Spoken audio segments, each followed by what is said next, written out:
नमो हरिहंताणं नमो सिद्धाणं नमो आयर्याणं नमो अध्यायाणं नमो लोहितव्यताहुणं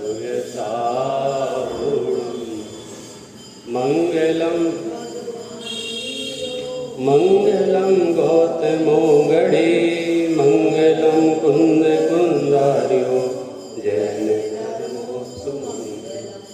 सर्वमंगल मांगल्यं सर्वकल्याणकारकं प्रधानां सर्वधर्माणां जैनं जयतु शासनम् तेरे जन शासन गुरु नमो नाना विध सुखकार आत्म हित उपदेश करे मंगलाचा मानु शासन शुद्ध जाकी दुख हारी सुखकारी साची साथ जाको गुण भद्र करता गुण भद्र भद्र गुणधारी भव्य करते उपासना ऐसे सारे शास्त्र को प्रकाश अर्थ जीवनी को वन उपकार नाश मिथ्या भ्रम वासना ताते देश भाषा कर अर्थ को प्रकाश करो जाते मंद बुद्धि हूँ की अर्थ भाषना जाते मंद बुद्धि हूँ की अर्थ भाषना लक्ष्मी निवास निलयम विलीन विलयम निधाय देवीरम आत्मानुशासन महम बक्षे मोक्षाय भाव्यानाम जो लक्ष्मी के निलय रूप अविनाशी प्रभु को धार ग्रंथ रचो आत्मानुशासन भव्य जनों को है शिवकार भव्य जनों को है शिवकार। आत्मानुशासन ग्रंथ है और गुणभद्र आचार्य द्वारा रचित। इसके 256वें नंबर के श्लोक और 97वें नंबर के श्लोक के आधार से अपनी चर्चा कल हुई थी। 297वें नंबर का श्लोक अपन एक बार पढ़ते हुए इसके विषय का एक बार रिवाइज करेंगे।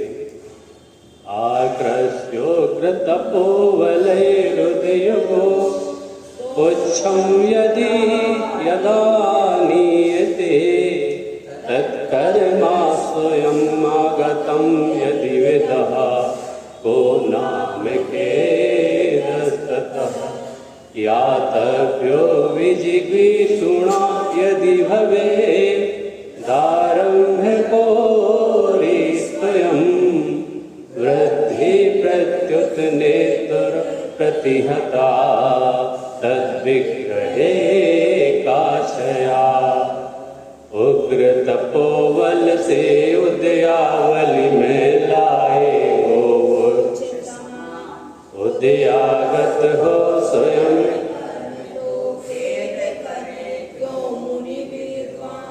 जिसे जीतने की इच्छा से करे युद्ध के लिए गमन शत्रु स्वयं आ करे युद्ध तो क्या हानि हो उसका।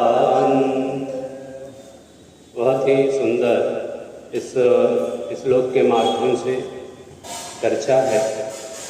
मुनिराजों की जो चर्या है, मुनिराजों की जो तप की प्रक्रिया है, तप करते हुए मुनिराज अपने पूर्व कर्मों की निर्जरा करते हैं और उसी में उनका पुरुषार्थ चलता है। कर्मों की निर्जरा के लिए ही वो ध्यान करते हैं और तप करते हैं। जो कर्म की निर्जरा होती है वो अपने अनुसार ही होती है, लेकिन माने अपनी योग्यता से भी होती है और पुरुषार्थ पूर्वक भी होती है।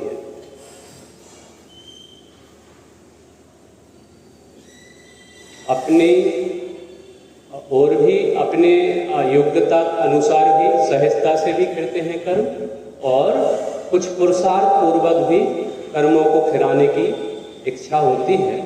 तो मुनिराजों का जो तप है वो वास्तव में तो कर्मों की निर्जरा का ही हेतु है, क्योंकि तपसा निर्जरा चा, ये तप से ही निर्जरा होती है। अब यहाँ पे एक और उदाहरण के माध्यम से इस बात को पुष्ट किया कि वास्तव में जो कर्म उदय में नहीं आ रहे हैं, कर्म उदय में नहीं आ रहे हैं, उनको अपनी शक्ति पूर्वक, अपने पुरुषार्थ पूर्वक वो उदय में लाने का प्रयास करते हैं।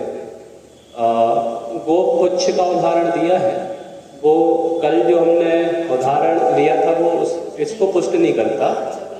हाँ, लेकिन ये जो उदाहरण है वो ऐसा है कि जो गाय की पूंछ होती है वो आगे से तो थोड़ी मोटी होती है और नीचे नीचे बाल पतले पतले होते जाते हैं। तो मुनिराजों की जो उग्र पुरुषार्थ की प्रक्रिया है, उस पुरुषार्थ से, उनके तप से कर्मों का जो हनन होता है, कर्मों की जो निर्जरा होती है, तो वो कैसी होती है? बोले उदय में जल्दी माने कर्म बंधेंगे नहीं। एक तो कर्म माने अगर तप की स्थिति में है मुनिराज तो कर्म बंधन उनको नहीं होगा, या होगा तो मंद होगा, बहुत कम होगा। और जो बंधे हैं उनका जो क्षरण होगा वो तीव्रता से होगा। ये तो जो मुनिराजों की जो कर्मों की निर्जरा की प्रक्रिया है वो पुरुषार्थ पूर्वक और तेज करना चाहते हैं, माने कर्मों को जल्दी से कराना चाहते हैं, कर्मों को जल्दी नष्ट करना चाहते हैं। उनकी निर्जरा शीघ्रता से उनको करने की भावना है। भाई शीघ्रता से करने की क्यों भावना है? कर्म तो निर्जरा हो ही रही है ना, कर्मों की निर्जरा, तप के माध्यम से कर्मों की निर्जरा हो ही रही है, फिर भी वो पुरुषार्थ कर रहे हैं कर्मों की निर्जरा करने का। क्यों? तो बोले उनको जल्दी से जल्दी मुक्ति जाना है ना, जल्दी से जल्दी उनको अपने आत्मा का ध्यान करके मोक्ष में जाना है, और इस संसार में उनको ज़्यादा देर नहीं रुकना है। तो मुनिराजों का जो भी पुरुषार्थ होता है वो मुक्ति के लिए होता है, मोक्ष के लिए होता है। वो शुद्धोपयोग में ही रमना ज़्यादा पसंद करते हैं। कदाचित उनको बाहर आना भी पड़े तो वो बाहर ज़्यादा देर रुकते नहीं है, है ना। माने शुभ भावों में उनको शुभ भाव तो कैसे लगते हैं? राग आग रहे सदा, वो शुभ भाव भी आग की तरह, आग की भट्टी में जलने जैसा लगता है। अब वो उनका जो शुभ भाव है वो अपने लिए बहुत कार्यकारी है, क्योंकि यदि वो शुभ भाव में नहीं आए, वो ग्रंथों की रचना नहीं करे, तो हमारा तो काम ही नहीं बने।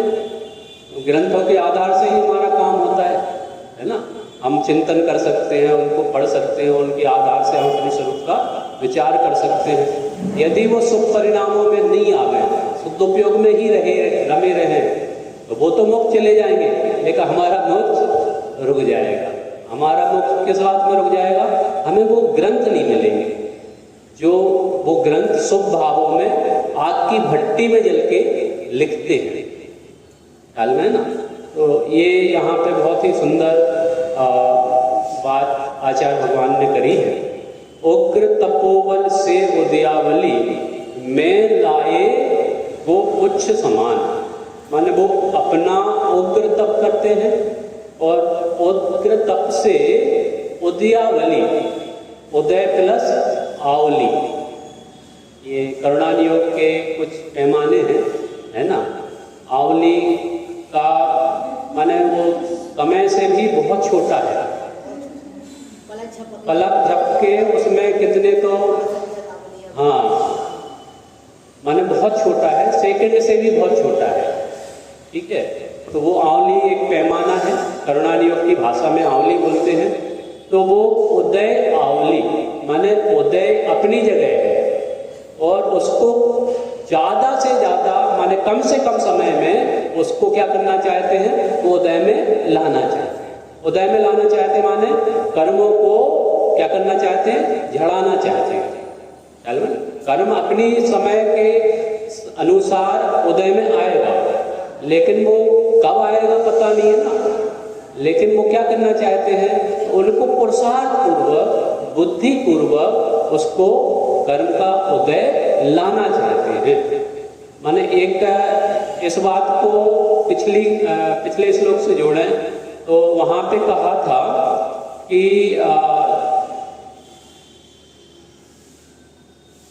वो सब प्रकार का त्याग करना चाहते हैं, संग्रह की भावना नहीं है, और वो महोत्सव मनाते हैं और उनको कोई भी परिस्थिति क्या नहीं है, दुख का कारण नहीं है। कोई भी संयोग उनको दुखी नहीं कर सकता, दुखी करने में समर्थ नहीं है। तो दुखी करने में समर्थ क्यों नहीं है, उसका उत्तर यहाँ पे आया है। क्यों नहीं है, क्योंकि वो सुखी होने का उग्र पुरुषार्थ कर रहे हैं और सुखी होने के लिए ही उनका ये पुरुषार्थ चल रहा है कि भाई तुम उदय दुख दे ही नहीं सकता, और देगा भी तो हम उस उदय को भी नकार देंगे। ऐसा उग्र पुरुषार्थ तप के माध्यम से वो उदयावली में करने चाहते हैं। और उदाहरण, उदयावली का मतलब होता है जब जो कर्म उदय में आते हैं ना, तो फिर जब उदयावली में आ गए तो मतलब वो निश्चित ही झड़ेंगे। तो उनको कहते हैं उदयावली है ना। उदय में तो कर्म है जो यानी है सत्ता में है, तो उनमें तो संक्रमण उत्कर्षण हो सकता है। लेकिन उदयावली में यदि कर्म आ गए ना तो उनमें कुछ नहीं होता। इसका मतलब ये है कि उदयावली में लाके जल्दी खिलाना माने एक तरह से उदयावली माने किनारा। हाँ बिल्कुल किनारा, बस माने अब आप हो गए, पूछ रह गई, क्या बोलते हाथी निकल गया, पूछ रह गई, ऐसा। तो ये कर्म जो है बहुत कम रह गए हैं, बहुत कम कर्म रह गए हैं, तो वो अल्प समय में वो भी झड़ने वाले हैं। इसलिए यहाँ पे गोपुच्छ का उदाहरण दिया है। माने उदय में नहीं आ रहे थे तो उनको पुरुषार्थ पूर्वक उदय में लाने की भावना है ये। अब फिर कह रहे हैं उद्यागत हो स्वयं कर्म तो हेद करे क्यों मुनि विद्वान।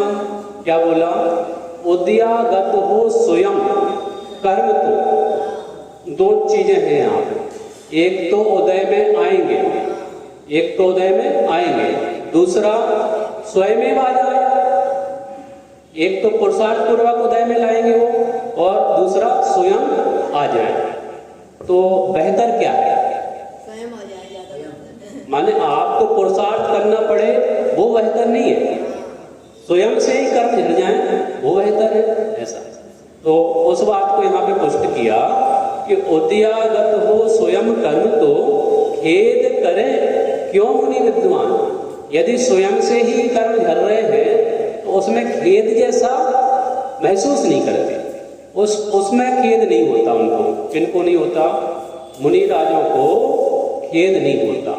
किस बात का खेद नहीं होता, क्योंकि वो अपना पुरुषार्थ कर रहे हैं, वो अपना तप कर रहे हैं, वो अपनी आत्मा का ध्यान कर रहे हैं। अब आत्मा का ध्यान करने के बाद कर्म स्वयं ही आके झड़ जाए तो फिर उनका उस बात का मलाल नहीं है, उस बात का उनको खेद नहीं है। उस साइड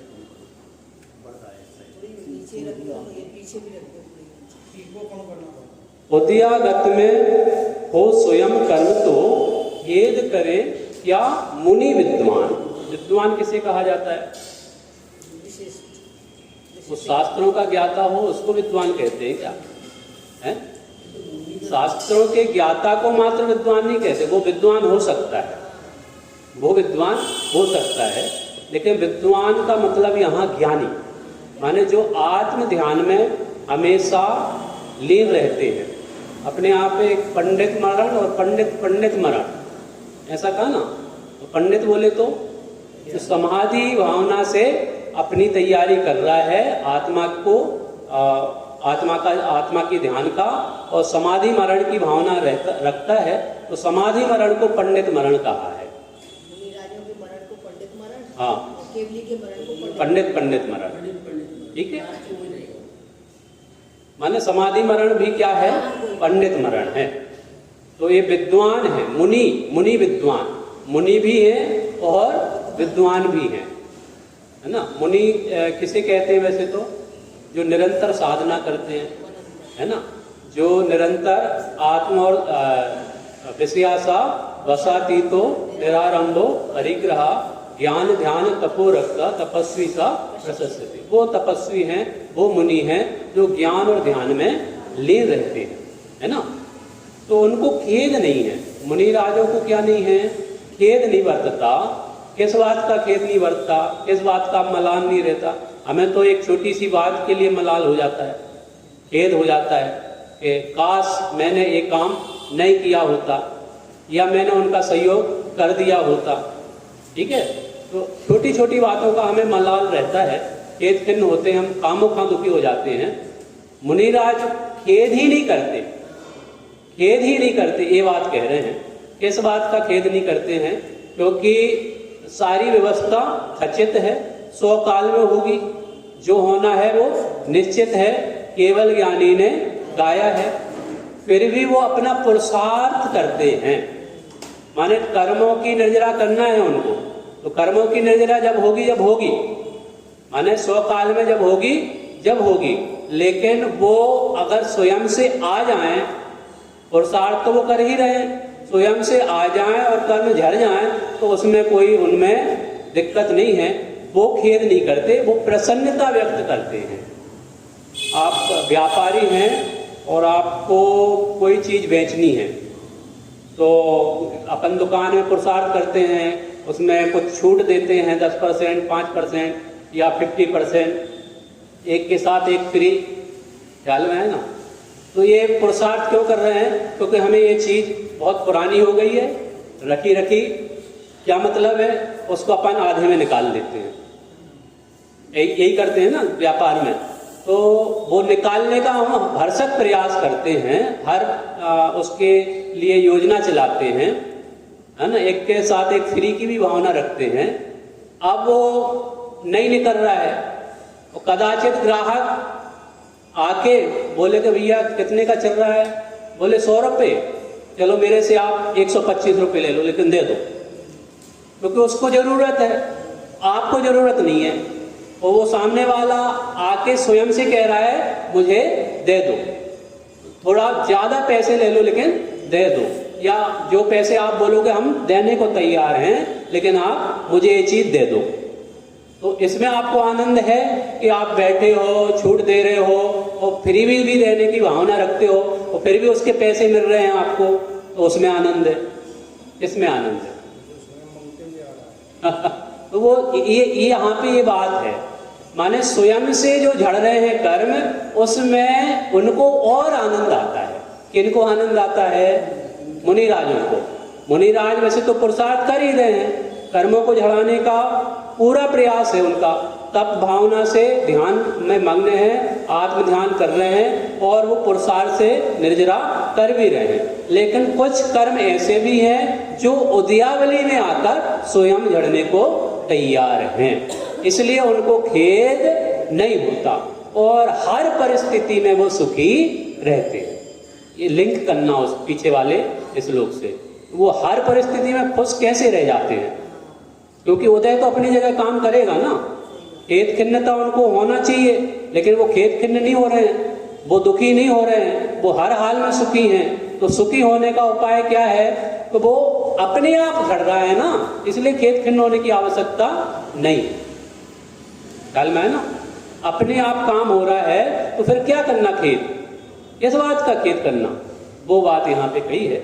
और आगे देखते हैं, जिसे जीतने की इच्छा से करे युद्ध के लिए गमन, शत्रु स्वयं आ करे युद्ध तो क्या हानि हो उसका अंत। ये उदाहरण और दे रहे हैं। किस बात का उदाहरण दे रहे हैं? युद्ध क्षेत्र का उदाहरण दे रहे हैं। और युद्ध क्षेत्र में क्या होता है कि एक जो राजा है वो अपने शत्रु को जीतना चाहता है, तो शत्रु को जीतने के लिए वो क्या करता है? पूरी योजना बनाता है, है ना, और चढ़ाई करने का योजना बनाकर वो चढ़ाई करने का प्रयास भी करता है। ये चढ़ाई करना है और युद्ध करना है सामने वाले से, उसको हर हाल में परास्त करना है, इसके ऊपर विजय प्राप्त करनी है। तो वो पूरा का पूरा प्रयास युद्ध में करता है ना, युद्ध में वो प्रयास कर रहा है विजय करने का। अब वो चाहे तो युद्ध रहा है कि युद्ध हो जाए और इसका काम तमाम हो जाए, इसको हरा ही दें हम कैसे भी करके।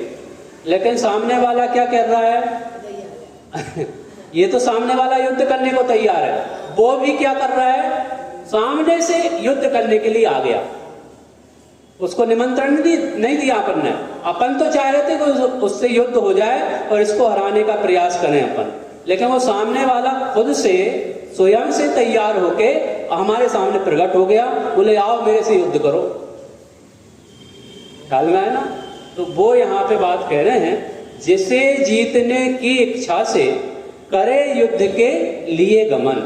क्या बोला, जिसे जीतने की इच्छा से, किसको जीतने की इच्छा से, शत्रु को जीतने की इच्छा से क्या करे, वो गमन करे। माने यहाँ पे अपनी आत्मा पे घटित करो, तो हमें कर्मों को क्या करना है, नष्ट करना है। जीतना है का मतलब नष्ट करना है। तो हम क्या करेंगे, उसके लिए पुरुषार्थ करेंगे, उसके लिए युद्ध करेंगे, है ना।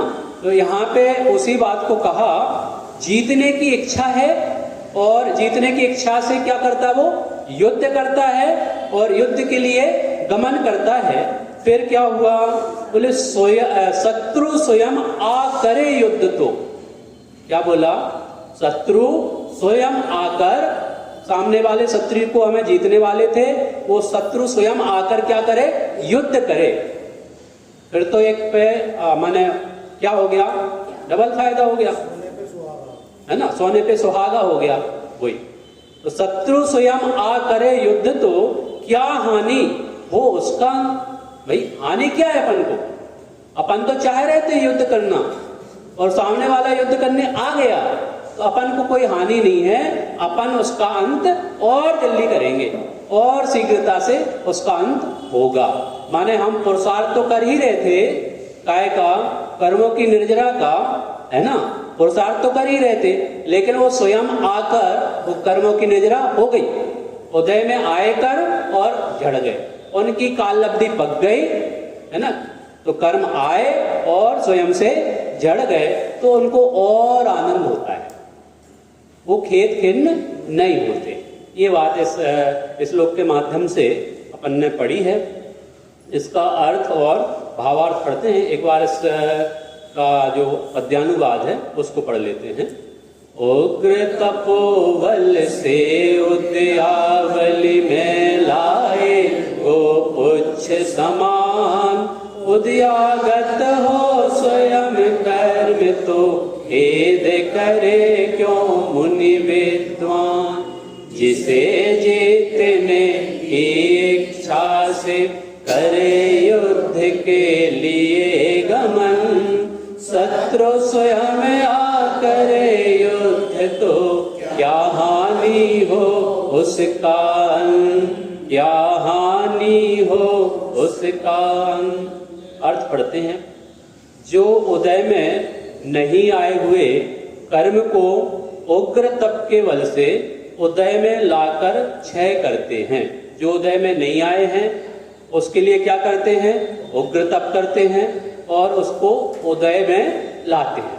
माने खींच के लाने की भावना, ठीक है। उदय में नहीं आ रहे हो, मैं लेके आता हूँ। तो मंदिर नहीं आ रहे हो, मैं लेके आता हूँ। माने जो मंदिर में नहीं आते हैं साधर्मी, उनको आपको घर घर जाना पड़ेगा और भैया क्या पता क्या प्रॉब्लम है, आपकी तबीयत ठीक है, तबीयत ठीक नहीं तो आप मंदिर चल सकते हो क्या, चलो मैं आपको लेके चलता हूँ। ऐसी वात्सल्य भावना होना चाहिए। और उसी उपक्रम में महिला मंडल के माध्यम से एक छोटा सा प्रयास किया जा रहा है वात्सल्य भावना को जागृत करने के लिए और साधर्मियों तक स्नेह से पहुंचने के लिए। देखिए, क्या जो उदय में नहीं आए हुए कर्म को उग्र तप के बल से उदय में लाकर क्षय करते हैं, तो स्वयमेव कर्म उदय में आने पर खेद क्यों करेंगे? खेद करने जैसा है ही नहीं, खेद क्यों करेंगे? वो तो खुशी जाहिर करेंगे, भाई मुझे कोई प्रॉब्लम नहीं है, तुम आ गए वेलकम, और नहीं आए वेलकम। हल में है ना, माने आप झड़ रहे हो तो कोई दिक्कत नहीं है, नहीं झड़ रहे तो मैं प्रयास कर रहा हूं, मैं अपनी प्रयास में, मैं अपने पुरुषार्थ में कोई कमी नहीं करना चाहता। जो पढ़ाई वाला बालक होता है, अध्ययनरत है ना, वो पढ़ता है, हर हाल में पढ़ता है, हर समय पढ़ता है, लेकिन अब फिर भी पढ़ने के बावजूद भी क्या हो, उसको प्रश्न नहीं आए तो वो खेद खिन्न होता है? नहीं होता। क्यों? क्योंकि उसने पूरा का पूरा प्रयास पढ़ाई करने का किया है। अब पढ़ाई करने के बावजूद भी यदि आउट ऑफ कोर्स कोई क्वेश्चन आ गया है, यदि कोई आउट ऑफ कोर्स भी नहीं आया, कोर्स का ही आया, वो नहीं बने, तो भी वो खेद खिन्न नहीं होता। क्यों नहीं होता? क्योंकि उसने प्रयास पूरा किया है, 100% दिया है अपना, 100% देने के बाद वो खेद खिन्न नहीं होता। ऐसे ही हम मुनिराज की अवस्था बतला रहे हैं कि जो मुनिराज होते हैं वो उदय में नहीं आने वाले कर्मों को उग्र तप के माध्यम से क्या करते हैं? उदय में लाकर क्षय करते हैं। उदय में लाकर क्या करते हैं? क्षय करते हैं। और फिर भी स्वयमेव कर्म उदय में आने पर, माने उदय में लाकर क्षय कर रहे हैं ये बात अलग है, लेकिन स्वयमेव ही आ रहे हैं और क्षय हो रहे हैं, तो फिर उसमें खेद नहीं करते। खेद क्यों करेंगे? अब वो बोल रहे हैं मुनि को खेद का नामो निशान भी नहीं, नामो निशान नहीं है, माने किंचित मात्र भी वो दुखी नहीं है। अब आप कंपेयर कर सकते हो, मुनिराज हर हाल में खुश हैं, हर हाल में खुश हैं, कैसी भी परिस्थितियां बनी हो, कैसी भी परिस्थितियां बनी हो, बन रही हो और बने, तो उनको कोई प्रॉब्लम नहीं है, क्योंकि उनकी दृष्टि अंतरंग की है, स्वरूप की है, और स्वरूप में वो प्रतपन करते हैं, स्वरूप में ही रमना चाहते हैं, स्वरूप से बाहर आने का मन नहीं होता है, स्वरूप में अंदर समाने का पूरा पुरुषार्थ करते हैं। फिर भी उनको कोई परिस्थितियां विपरीत बन जाए तो भी उनको खेद मलाल नहीं होता। ठीक है, नामो निशान नहीं है काय का? खेद का। किंचित भी खेद नहीं होता। उदाहरण क्या? उदाहरण है, जिसे शत्रु को जीतने की इच्छा है वह उसके पास जाकर उसे जीतता है। जो शत्रु को हराना चाहता है, परास्त करना चाहता है, उसको जीतना चाहता है, तो वो क्या करता है? उसके पास जाता है। ख्याल में है ना? घर पहुंच सेवा है, माने आप कोई अपना माल बेचना चाहते हो ना, तो आजकल क्या होता है? होम डिलीवरी, आप घर पे भी उस सामान को मंगवा सकते हो ऑनलाइन। अब ऑनलाइन तो ठीक है ना, अगर आप घर सेवा नहीं दोगे आज के क्या बोलते हैं, आज के समय में, तो आपकी दुकान जैसे कि तिरछी बनी रहेगी, माने माल नहीं बिकेगा। माल बेचना है तो आपको घर पे जाना ही पड़ेगा, माने ग्राहक को क्या करना है? हर हाल में आपको पुष्ट करना है, उसको खुश करना है। तो आप खुश करने के लिए क्या करोगे? कि भाई ग्राहक के पास पहुंच जाओ। ग्राहक आपके पास नहीं आ रहे हैं तो आप क्या करो? ग्राहक के पास पहुंच जाओ और अपना माल उसका एक्सप्लेन करो और अपनी पॉलिसी उसको दे दो।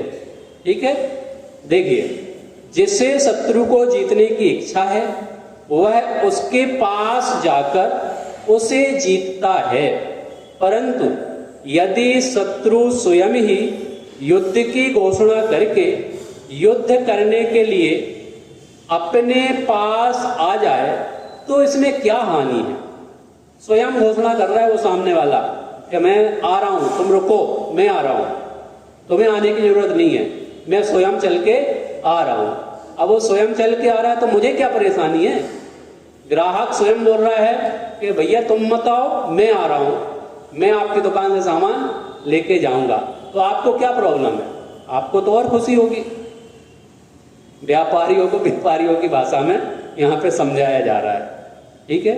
माने मुनिराज भी माने गुणभद्र आचार चित परिचित से थे व्यवहार से, लोक व्यवहार से, तो वो लोक व्यवहार की बात यहाँ पे बतला रहे हैं कि शत्रु स्वयं ही युद्ध की घोषणा करके युद्ध करने के लिए अपने पास आ जाए तो इसमें क्या हानि है, यह तो अधिक प्रसन्नता की बात है। वो स्वयं से आ रहा है, ये अधिक प्रसन्नता की बात है। भावार्थ क्या बोला, जो योद्धा स्वयं शत्रु के पास जाकर उसे जीतता है, पर यदि वह शत्रु खुद ही अपने पास चला आए तो उसे योद्धा की क्या हानि है ना। अपने आप से चला आए तो उसमें हानि कुछ भी नहीं है।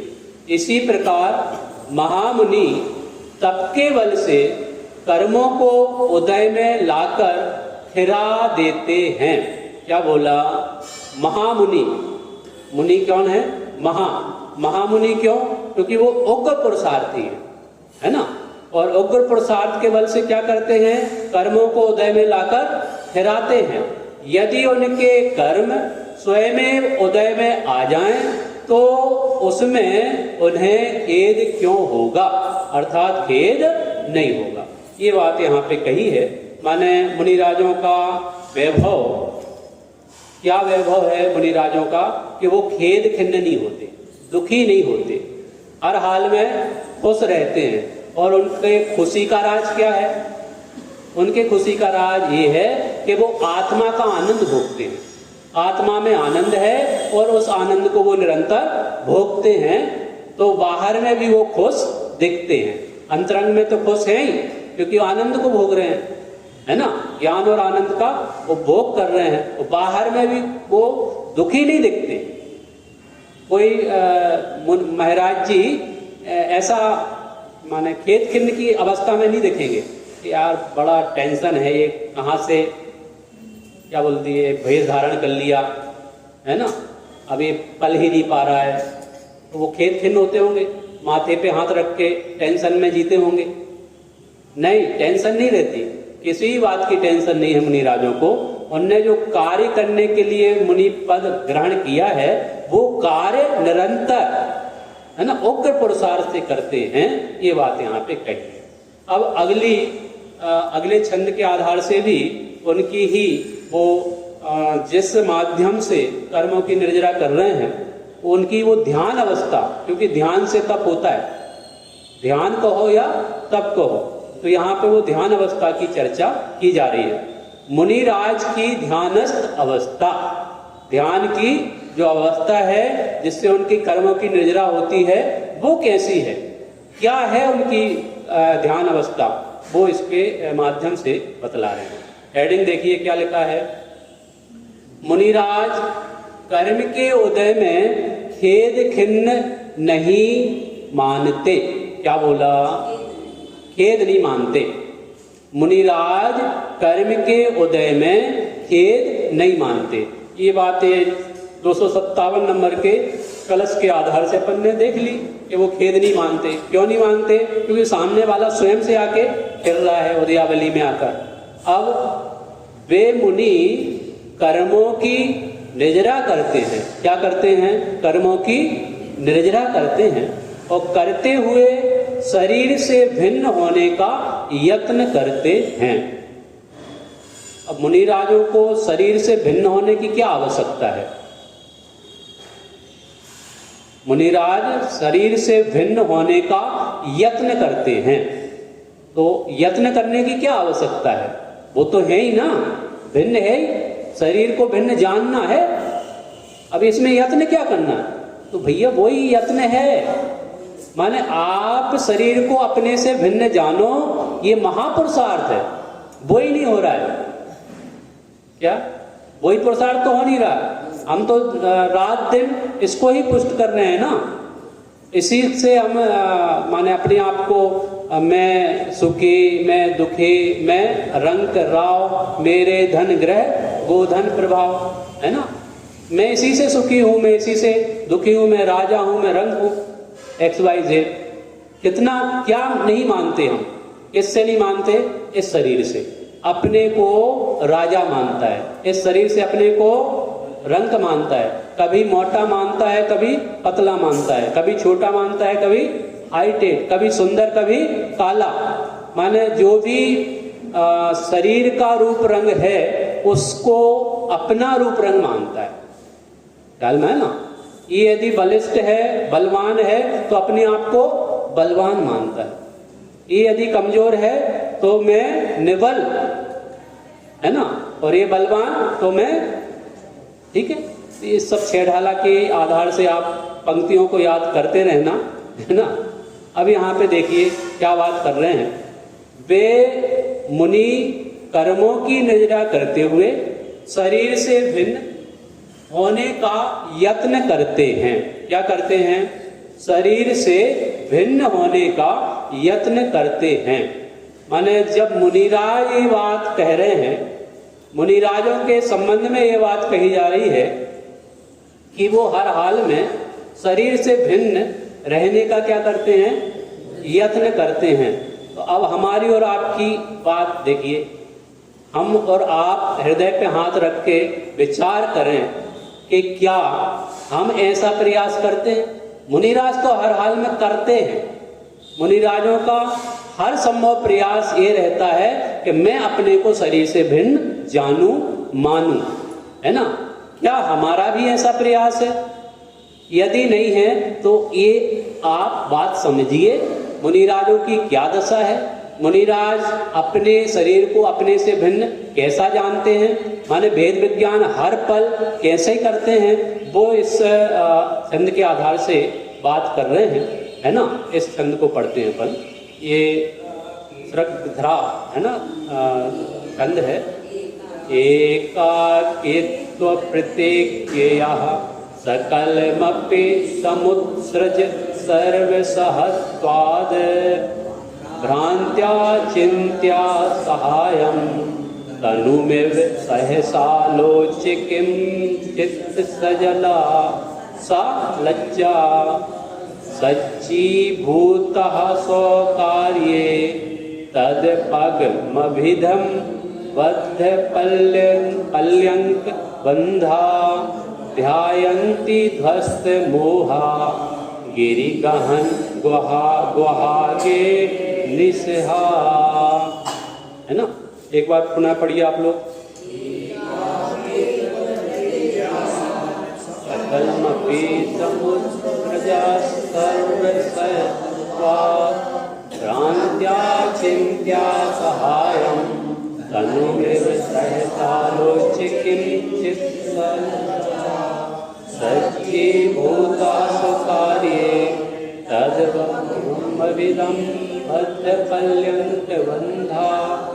ध्यायन्ति भस्ममोहा।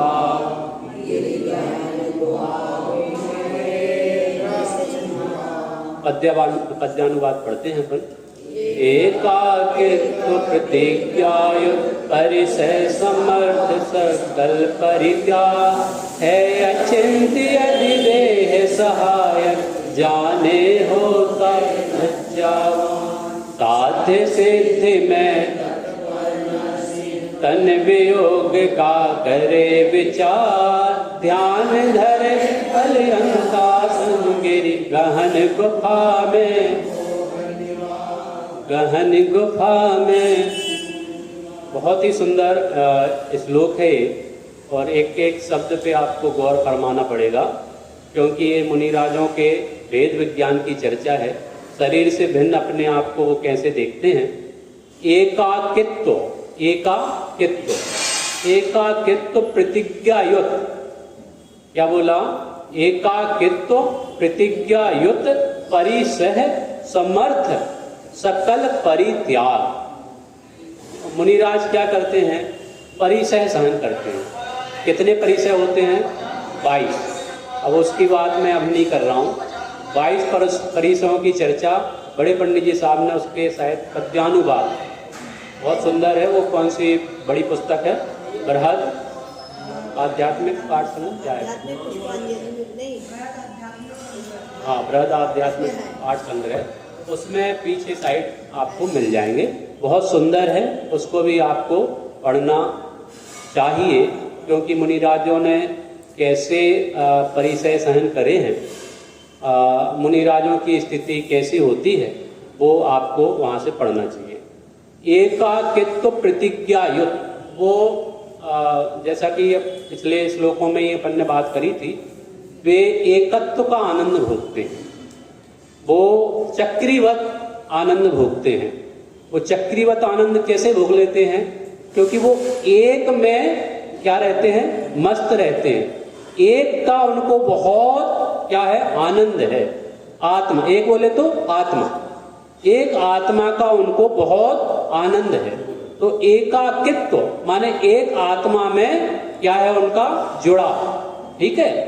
प्रतिज्ञा युक्त, जो प्रतिज्ञा से युक्त है। क्या प्रतिज्ञा है उनकी? प्रतिज्ञा कौन सी लेते हैं वो? मुनिराज भी प्रतिज्ञा लेते हैं। हम और आप प्रतिज्ञा लें तो ठीक है, मुनिराज भी प्रतिज्ञा लेकर बैठे हैं। बोले हाँ, कीजिए शक्ति प्रमाण और शक्ति बिना श्रद्धा धरे। आपको प्रतिज्ञा हर हाल में लेना चाहिए। यदि आप प्रतिज्ञा नहीं लेते हो तो आपको अनवरत रूप से पाप लगता है। जैसे आपने रात्रि में भोजन आप नहीं करते हो, आप रात्रि में भोजन नहीं करते हो, लेकिन आपने प्रतिज्ञा नहीं ली, तो क्या होगा? हमेशा पाप लगेगा आपको। भाई आप करते नहीं हो ना, तो आप प्रतिज्ञा ले लो। तो बोले प्रतिज्ञा लेंगे तो टूट जाएगी, तो जब टूटेगी और उसका भी प्रायश्चित ले सकते हैं ना। उसमें भी हम कंडीशन अप्लाई कर सकते हैं। क्या? कि भाई मैं वैसे तो रात्रि में भोजन त्याग करता हूँ, लेकिन कभी कुछ परिस्थितियां बनेगी तो मैं अन्न का त्याग करूंगा, कुछ छोटा मोटा फल फ्रूट या दूध आदि का सेवन कभी जब मौका पड़ेगा उसमें भी अबाउट ही माने छोड़ूंगा, जहां तक बनेगा उसका त्याग ही करूंगा। लेकिन फिर भी नहीं चलेगा तो फिर आप क्या कर सकते हो? कंडीशन के साथ नियम ले सकते हो। लेना चाहिए कि नहीं लेना चाहिए? लेना ही चाहिए। हाँ, लेना ही चाहिए। तो ये यहाँ पर मुनिराजों के संबंध में बात कर रहे हैं। एकाकित्व प्रतिज्ञा युक्त परिसह सामर्थ्य, परिसह सहन करने की उनमें सामर्थ्य कहाँ से आती है? परिसह कैसे सहन कर लेते हैं मुनिराज? मुनिराजों के अंदर में ऐसा क्या है जो बाहर का इतना भयंकर परिसह वो सहन कर लेते हैं? ख्याल में है ना? तो बोले वो अंतरंग का बल है, आत्मा का बल है। तो आत्मा में जो रमता है, बाहर में पत्थर बरसे, ओला बरसे, बारिश हो, आग बरसे, कुछ भी हो, उनको कोई बाहर से लेना देना नहीं है, क्योंकि वो अपने को वो शरीर से भी भिन्न अनुभवते हैं। वे एकाकी एकत्व लिए हैं।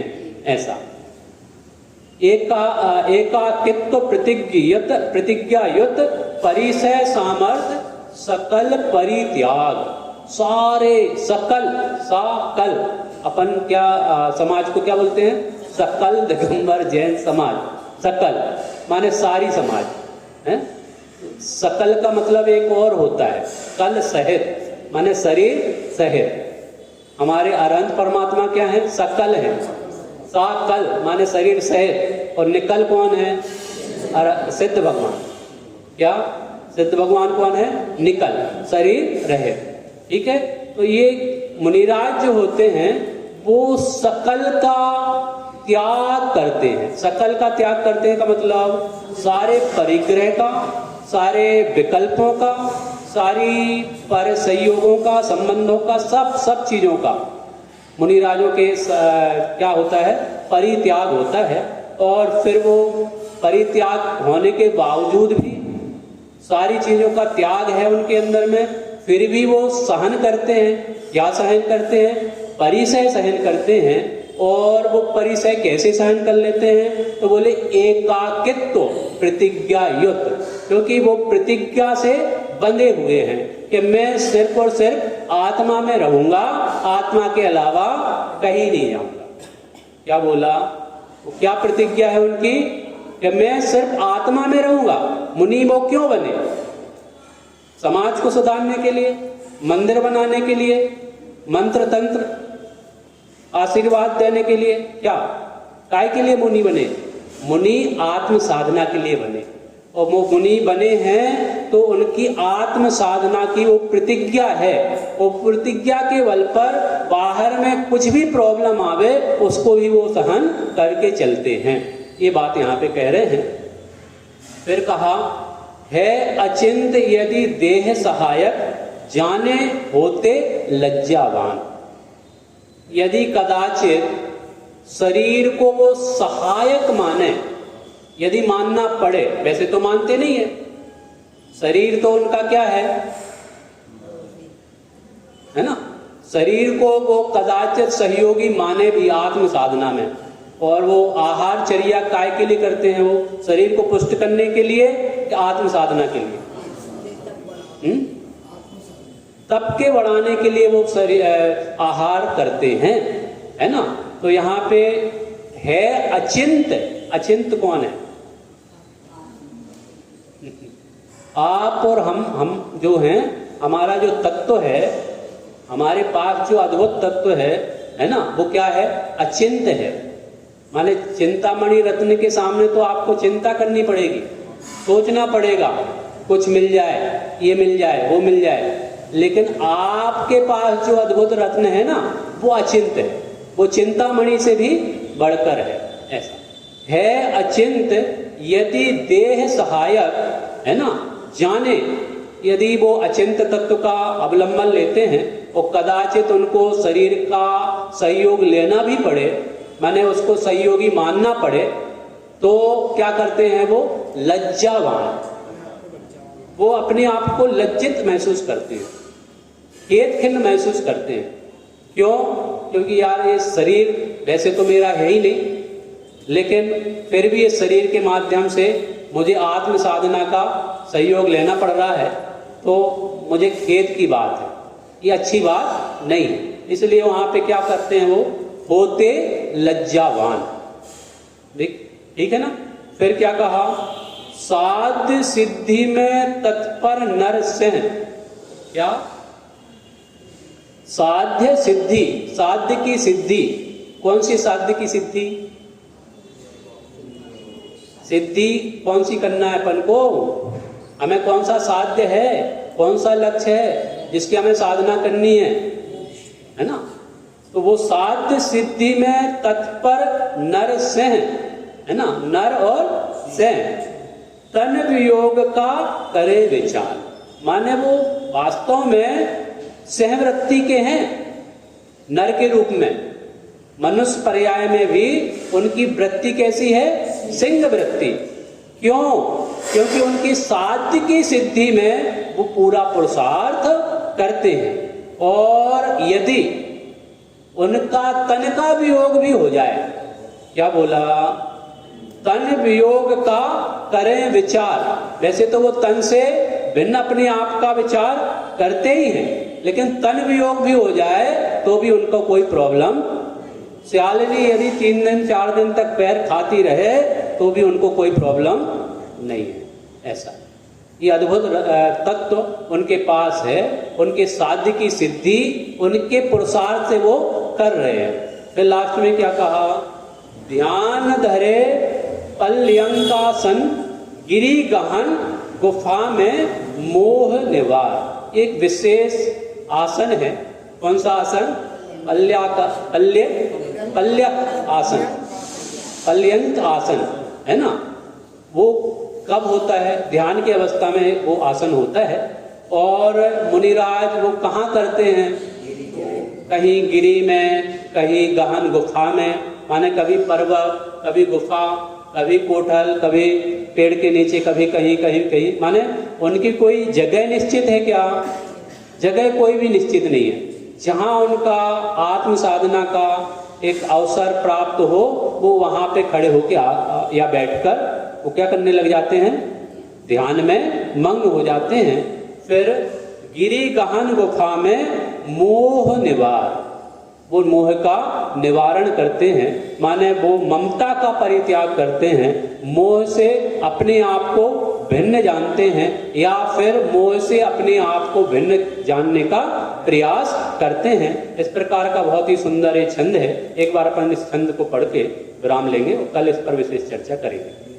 एकाकित्व प्रतिज्ञाय परिसह समर्थ सकल परित्याग,